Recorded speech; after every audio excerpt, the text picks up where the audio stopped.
Hello বন্ধুরা, কেমন আছো? লক্ষ্মী রান্নাঘর চ্যানেলে সবাইকে আরও একবার স্বাগত। আজ তোমাদের জন্য ঘরোয়া পদ্ধতিতে কিভাবে আমি চিকেন ফ্রাইটা করি সেটাই আজ শেয়ার করব। এখন চিকেনটা আমি মেরিনেট করব, তাহলে দেখতে থাকো কিভাবে কি দিয়ে আমি চিকেন মেরিনেট করব। প্রথমে দিলাম রসুন, কাঁচা লঙ্কা পেস্ট, তারপর দিলাম আদা paste, soya sauce, oyster sauce, chicken powder. এই উপকরণগুলো দিয়ে মেরিনেট করে 20 মিনিটের জন্য রেস্টে রেখে দিলাম।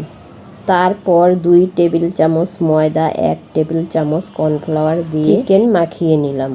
এখন প্যানের মধ্যে তেল হালকা গরম করে চিকেনগুলো ভেজে তুললাম। প্রতিবারের মতো এবারও বলবো, রেসিপি ভালো লাগলে প্লিজ একটা লাইক দিতে ভুলবেন না। এখন সাজিয়ে গুছিয়ে একটু পরিবেশন করেও দেখিয়ে দিচ্ছি। আর কেমন লাগলো রেসিপি বাসায় ট্রাই করে খেয়ে কমেন্ট করে জানাবে। আজকের মতো এখানেই বিদায়, আবার নতুন কোনো রেসিপি নিয়ে হাজির হব। নমস্কার।